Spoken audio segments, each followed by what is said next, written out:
السلام علیکم ورحمۃ اللہ وبرکاتہ۔ 14 اگست 2024 یوم آزادی پاکستان جب بنا تو مشہور جو نعرہ تھا پاکستان کا مطلب کیا، لا الہ الا اللہ، لا الہ الا اللہ محمد رسول اللہ۔ اس کے تقاضے کیا ہیں؟ سب سے پہلی شرط جو ہے کلمے کی وہ یہ ہے کہ اس کو صحیح تلفظ سے ادا کرنا۔ دوسرے نمبر پر اس کے معنی اور مفہوم کو سمجھنا۔ تیسرے نمبر پر دل سے تائید کرنا، تصدیق کرنا۔ اور چوتھے نمبر پر اپنے عمل کے ساتھ اس کے مطابق عمل کر کے ثابت کرنا۔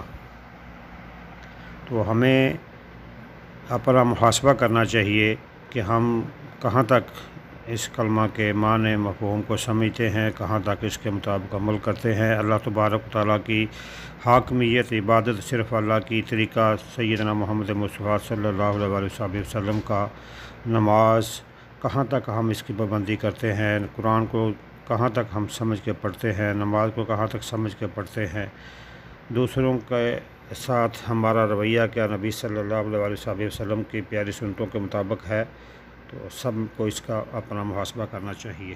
جزاء الذین یحاربون اللہ ورسولہ ویسعون فی الارض فسادا ان یقتلوا او یصلبوا او تقطع ایدیہم وارجلہم من خلاف او ینفوا من الارض ذالک لہم خزی فی الدنیا ولہم فی الآخرۃ عذاب عظیم۔ اور اس کا ترجمہ ہے، بے شک جو لوگ اللہ اور اس کے رسول سے جنگ کرتے ہیں اور زمین میں فساد انگیزی کرتے ہیں، ان کی سزا یہی ہے کہ وہ قتل کر دیے جائیں یا سولی چڑھا دیے جائیں یا کاٹ دیے جائیں ان کے ہاتھ اور پاؤں مخالف سمتوں سے، یا نکال دیے جائیں وہ اپنے ملک سے۔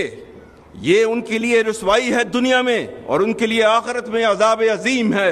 یہ تھے chief of army staff Pakistan general Asim Munir صاحب، جنہوں نے امن و امان کے لحاظ سے قرآن کی آیات پڑھ کے ترجمہ پڑھا ہے۔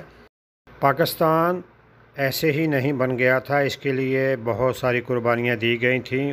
خاتم الانبیاء سیدنا محمد مصطفیٰ صلی اللہ علیہ وسلم کی پیاری تعلیمات پر عمل کریں، نماز، مسنون اذکار اور قرآن سمجھ کر پڑھیں، اور آپس میں اتفاق و اتحاد سے رہیں، ایک قوم بنیں، ملک کی ترقی کے لیے سارے مل کے کام کریں۔